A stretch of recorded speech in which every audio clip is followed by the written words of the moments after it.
The caroler at the end of the lane. They say Christmas Eve is when the veil thins, not Halloween, not the solstice, but the night before the birth of light. That's when the dead walk. That's when the carolers come. Clara didn't believe it. Not until the knock. It was soft, rhythmic, 3 taps on the frosted window pane. She lived alone now, in the old farmhouse at the end of the lane. Her parents had passed the year before, and the neighbors had moved away. The snow outside was thick, untouched. No footprints, no wind. Then came the singing. A single voice, male, low, melodic. God rest ye merry gentlemen, but slower, off-key. Each word dragged like a shovel through dirt. Clara stepped onto the porch. The voice stopped. She saw no one, just a crooked pine at the edge of the woods, strung with brittle ornaments from decades past. Her father had hung them every year. Now they swayed without wind. She returned inside, locked the door, lit the fire. The knock came again, this time from the back window. She didn't look. Instead, she turned on every light, grabbed the old lantern from the cellar, and waited. The caroling resumed. A different song now, "O come, all ye faithful," but the voice was wrong. Too deep, too slow, too close. She called the police. No signal. The power flickered. The fire dimmed. And then the voice was inside. It sang from the hallway, from the attic, from the vents. Clara ran to the basement, locked the door, huddled beneath the stays. The voice grew louder, echoing, harmonizing. Then silence, until the door creaked open. A figure descended, tall, cloak in red, face hidden behind a cracked porcelain mask. It held a lantern that burned grain, and it sang. Not a carol, a dirge. Clara screamed. The figure paused, tilted its head. "You opened the door last year," it whispered. She didn't remember. "You sang with us." She didn't understand. "You belong to the choir now." The lantern flared. The mask cracked, and Clara's voice joined the song. When the snow thawed, the farmhouse was empty. No Clara, no fire, no footprints. But every Christmas Eve, at the end of the lane, a single voice sings, slow, melodic, and wrong. And if you listen closely, you'll hear her name between the verses. The gift that wasn't bought. It arrived in plain brown paper. No return address. No postage. Just a box, tied with twine, sitting on the doorstep of the old boarding house. Mrs. Penhaligon assumed it was from one of the tenants. They often exchanged small gifts at Christmas, a tin of biscuits, a bottle of port, a scarf. But this box was heavier, cold to the touch, and it hummed. She placed it on the mantel, beside the holly garland and the brass clock that hadn't ticked since her husband died. The box pulsed faintly, like a heartbeat. That night, the singing began. Not careless, not music, just one voice, a child's humming Silent Night, in a slow, broken rhythm. It came from the parlor, from the box. Mrs. Penhaligon opened it. Inside was a doll, porcelain, Victorian, dressed in faded lace and crimson velvet. Its eyes were glass, but they followed her. Its mouth was stitched shut with black thread. She placed it on the shelf, locked the parlor door, went to bed. At midnight, the clock ticked once. The doll was in the hallway. She blamed the tenants, moved it back, locked the door again. The next morning, the doll was in the kitchen, sitting at the table, a teacup in front of it. The humming resumed. She buried it in the garden. That night, it returned, wet, muddy, and smiling. She burned it in the fireplace. The next morning, the box was back on the mantel, untouched, still humming. She called the constable. He laughed, said it was Christmas madness, told her to rest. She didn't sleep. The door whispered now. Not words, just breath, cold and damp and clothes. She moved out, left the house to rot. But every Christmas Eve, the box of peas, on the doorstep, on the mantel, on the bed, and the door waits. No one knows who sent it. No one knows why it sings.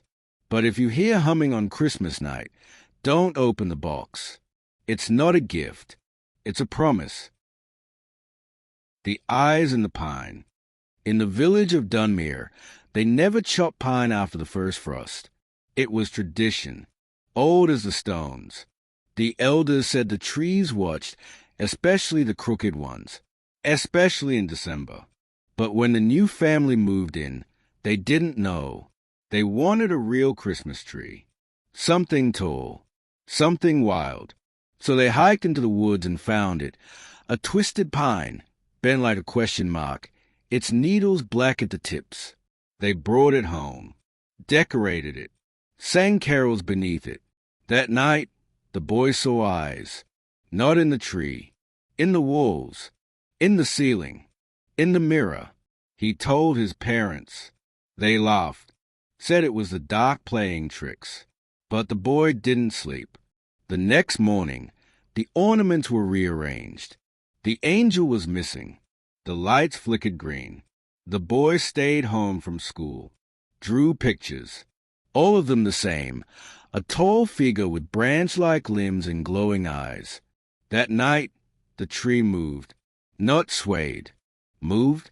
Its trunk twisted, its branches reached, and the boy screamed. The parents ran in. The tree was still. The boy was gone. They searched the house, the woods, the well. Nothing. Then the caroling began, low, discordant, from the chimney. They lit a fire. The singing stopped, but the next night it returned, louder, closer. They chopped the tree, burned it, buried the ashes, but the boy never came back. And every Christmas since, a new family disappears. Always the same house, always the same week. The villagers say the crooked pine was one of the Yule watchers, ancient spirits that mark the longest nights. They say it waits for those who forget the rules. So if you ever see a pine bent like a question mark, don't touch it. Don't sing near it. And whatever you do, don't bring it home. The seance bell. In 1874, the Whitcomb family held a seance every Christmas Eve. It was tradition, not for fun, for grief. Their youngest daughter, Eliza, had drowned in the well behind the manor. Her body was never recovered. Her voice, they claimed, still echoed in the halls. They used a bell, a small silver one, engraved with holly leaves and the letter A. It sat in the center of the table, surrounded by candles and salt. If Eliza was near, the bell would ring. It rang every year. But in 1881, something changed. The bell rang before the seance began. The candles flickered. The salt turned black, and the air grew cold. They called her name. Eliza, Eliza, Eliza. The bell rang once, then twice, then 13 times. The table shook, the windows cracked, and the voice that answered wasn't Eliza's. It was older, deeper, wrong. You called? It said. We seek Eliza, the father replied. She is not yours, the voice hissed. The bell shattered, the candles died, and the youngest son, Thomas, vanished. They searched the manor, the well, the woods, nothing. But every year after, the seance continued, not to speak with Eliza, to bargain for Thomas. The voice returned, always the same, always angry. You called? It said. We seek Thomas, the mother pleaded. He is not yours, the voice growled. The bell never rang again. In 1903, the manor burned. No survivors, no cause, but the bell was found in the ashes, whole, gleaming, and warm. Now it sits in the museum in Dunwich, behind glass, beside a plaque that reads, "Do not ring, do not call, do not seek." But every Christmas Eve, someone does, and every Christmas morning, someone is gone. The village that wasn't there. It appears only once a year. No map shows it. No road leads to it.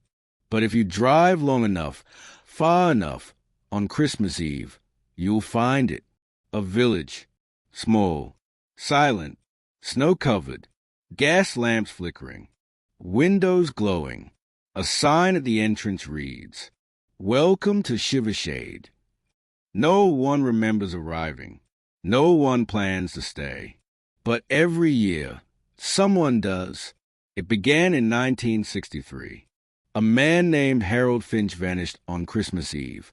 His car was found on a road that didn't exist. His last words, scribbled on a receipt.